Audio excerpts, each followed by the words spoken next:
And we're back with the Post 40 American Legion here in Ringgold.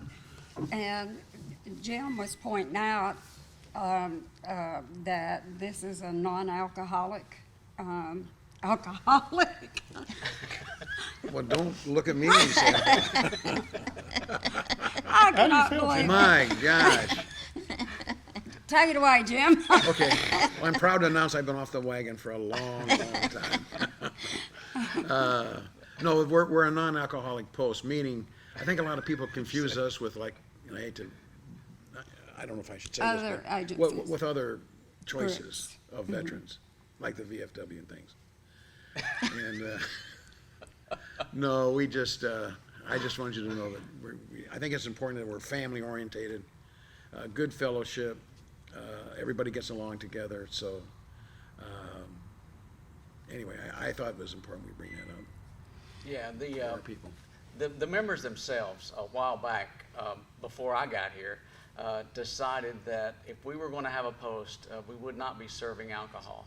We do have a kitchen. We provide services, food services for our bingo customers or any other activity we might have here where we need to have food. And we can cook our own for like a commander's breakfast, a chili supper, or any kind of dinner we want to serve, spaghetti dinner or something.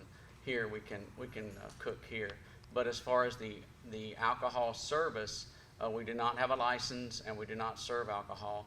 I have had many members approach me and say, I'm really glad that you don't serve alcohol here. I transferred from such and such post to here just because we are that post.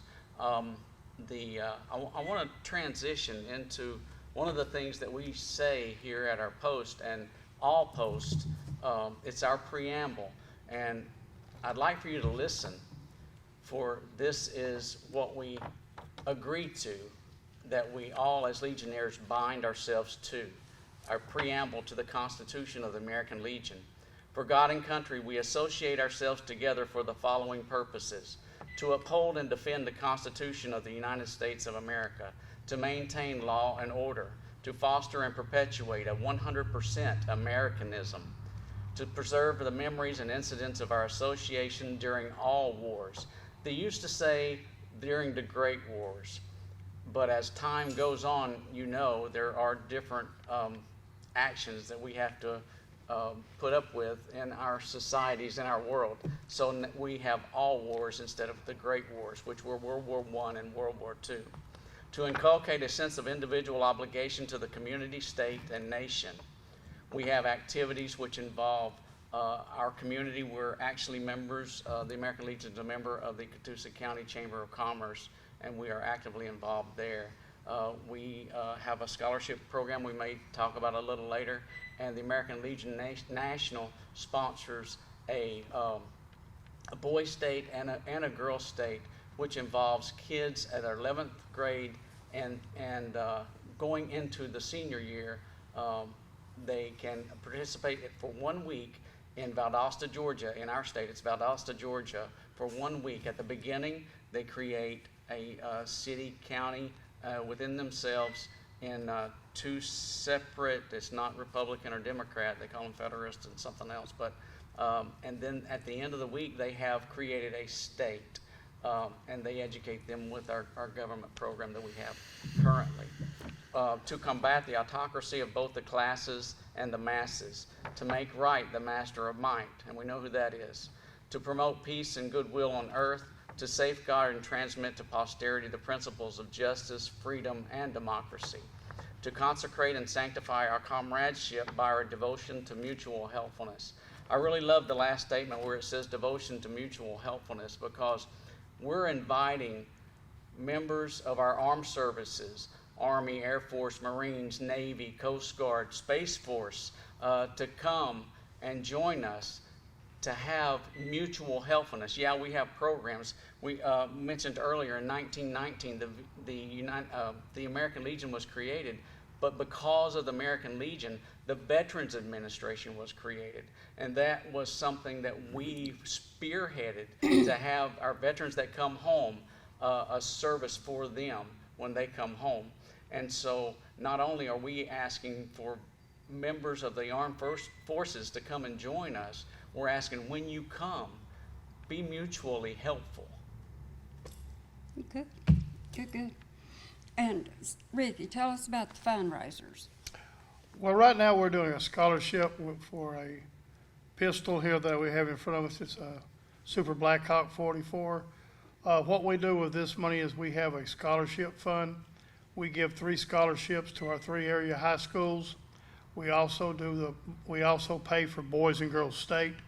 We pay the money for people to go to that. We actually pay the expenses of going to Valdosta State for a week, where kids don't have an expense to do that. We have a lot of different things going on that we do. We are also involved with our local JROTC. We help sponsor their team, which they have won national awards for their honor guard and stuff. So we're proud to be partners with them and helping create a better environment for young people. One thing we're going to do, our next major project is we would like to get a lift van, so we have a van to go get some of our veterans who cannot drive anymore. So so that's one of our projects we're going to start, is trying to get us a van so we can pick up veterans who need a ride to the meetings or wherever they might need to go. So Ricky, how much are the tickets? Tickets are $10 a piece, for 3 for $25. And so, how do people get a ticket? Well, they can call us here at the American Legion Post, or we're going to set a booth up tomorrow at the Chamber, Colonnade. Colonnade, I forget what to call the. It's a business Business expo. Expo, that's what it's called. I couldn't think of what the exact name was. And we set up at different places. We're going to try to be at Stable 41 for their veterans. Yes. And their Christmas ice skating. That's another good thing. We're seeing, bring your kids out and ice skate. I've done that one time and to kill myself. So I'm not even going to attempt it. And they call this a gun. I call it a cannon because it's almost as big as I. Well, I think it's the same gun that Clint Eastwood used, the 44 Magnum, without the scope, of course. Make my day. That's the one he used, and he said, "You feel lucky." But we were talking earlier about other younger vets, what we're going to develop after the first year, of course, because this time of year is, holiday season, is we're going to try to have we have a pool table and a Pac-Man machine. We're going to try to have a Friday night or something, just come in and fellowship with other veterans. We're talking with Diane about developing a women's luncheon once a month. So the women vets will have something to do, because it is a different society when you're in the military from being a male and a female officer or enlisted personnel. So it gives them, where they can share their experiences together and not be in a male-dominated group.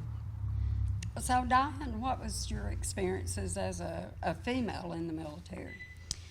It was hard. I mean, when I went to basic, it was a co-ed at Fort McClellan, Alabama. And I remember they had the women's platoons and then they had the men's platoons. And one time we were, we're all out there with our rucksacks and stuff, but then we had to set up our little pup tents and everything. And we got a mass storm where it was just started flooding down with the water and everything. Well, the females with us, with our drill sergeants, we had to pick our stuff up, move to a higher place, and reset up. The guys, they went back to the barracks. And so they just didn't have to do what they pushed us women to. And even in my first duty station, I was in a field hospital. And that sergeant, he's like, he did not like women in the service. And so he made us pay. You're going to do all this by yourself. And the men didn't even have to carry these big medical trunks full of supplies. And it was just, they did everything they can back then to try to get you to quit.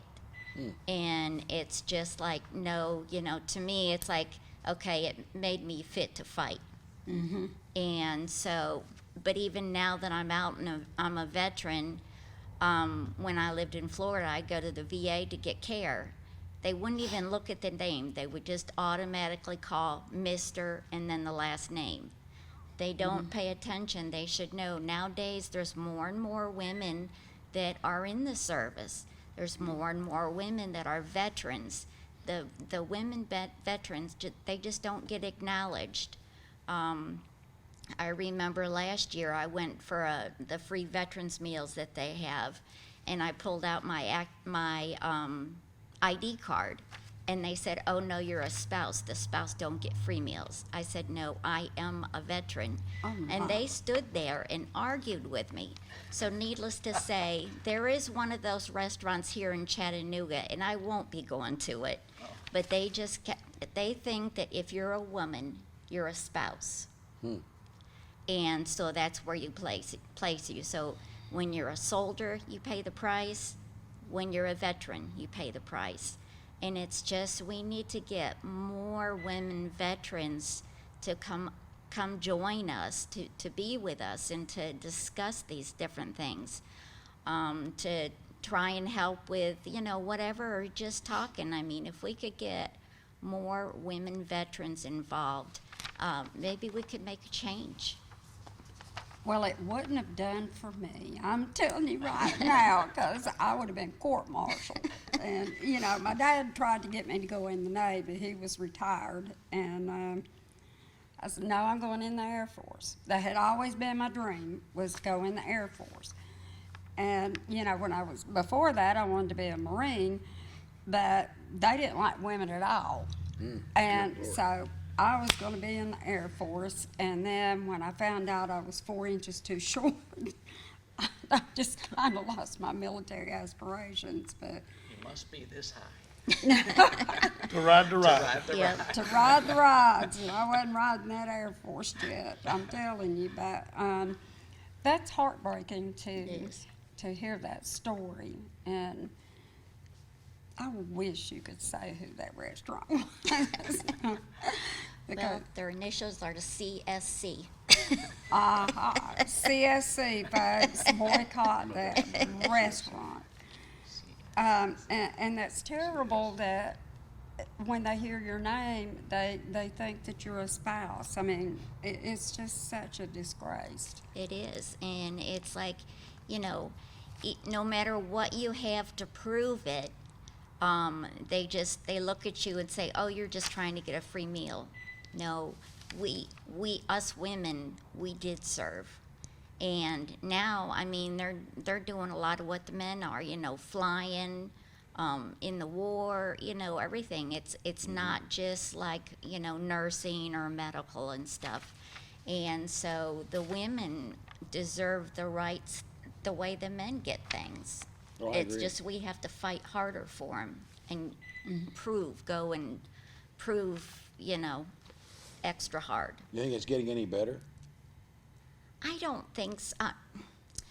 I do have to say the Chattanooga VA, they only did that to me one time. That was the only time. So they've gotten better.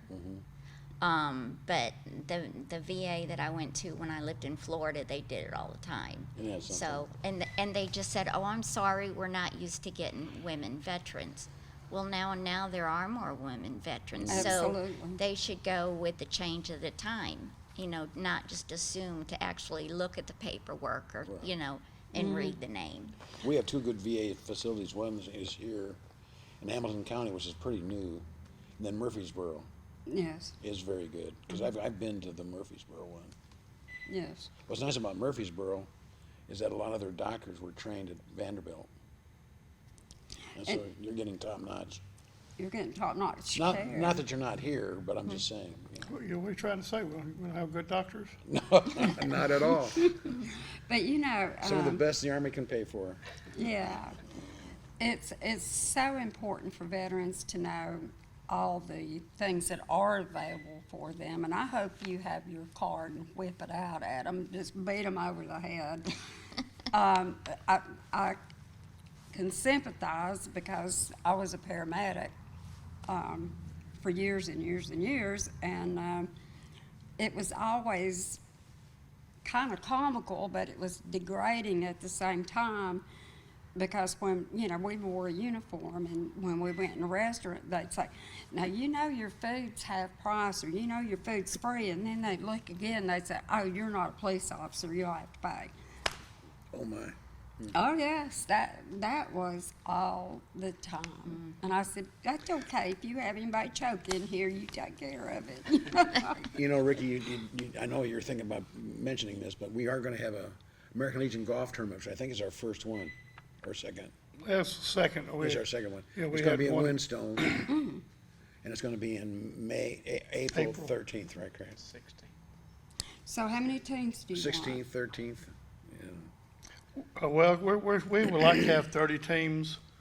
I think that's for our, just starting out, our goal to get 30 teams. 30's a little aggressive, But, well, it is. well, yeah, but, you know, you always wished, you know, it maybe we'll not be able to get that many, but we're gonna have it at Windstone. Of course, we're gonna be asking for sponsorships and stuff for help. But again, that's one of the reasons, one of our fundraisers will be for our lift van and other veteran services we're trying to do. We want to do a little bit different than what the post has done before. We want to reach out more and be able to service our veterans that just need help. And so to give us some funds to do that with. And again, we do bingo here every Saturday night. And that's one of our fundraising things we do too. And the public's invited to come out and play bingo with us. And the chili supper was excellent. Chili supper. And That we're was doing a excellent. toy drive for the Marine Corps Toys for Tots. So if anybody would like to bring toys here, we would appreciate it. We'll donate them to the Marines, and then they, of course, will donate them out to the children in need. So So- we try to get involved with the community. With the golf tournament, do you have to be good at it? No, No. just pay your money and show up. That's all you need to do. Now, I know Jim is like a professional. I've already heard about how you play. Well, I appreciate that. Would you just have patience if I knocked it in the woods about 10 times? I'm speechless. Sure, Vanita, I'd have a lot of patience. As long as you Actually- don't go, as long as you don't go in the woods and hunt the golf ball. Oh, You know, no. They look buy, and look you know, like- yeah. they make them things by the thousands, and that's, I hate for somebody to go in and spend 20 minutes looking for a golf ball in the woods when I'm playing. Yeah. You know, I'll give you a golf ball. You know, See, you know, being a golfer, I just like to see other people enjoy the game. So I don't really care anymore. It's just, Well, you know, you got to do it all the time to be good at it, and right. I didn't have time to do it all the time, but I got good enough to where I could play. There you go.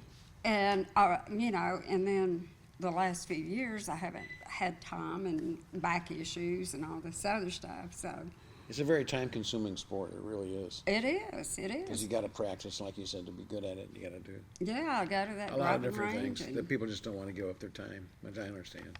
I Yeah. like the putt-putt golf. But we welcome you to the Putt-putt. Post 40, American Legion. Correct, Denny? Route 41, just behind the jail. I don't know. I don't know what that means. we're in But, front of the jail. we're in front of the jail. That's right. Yeah. I know you've been through that back gate before, but that, you know, we don't go through that. Is that right? That back gate's pretty convenient, actually. Yeah, it's 5956 Highway 41. Yes, yes, yes. And I think we're fixing to go to a commercial break, so we will be back, and I'm really enjoying this, and folks, y'all tune back in.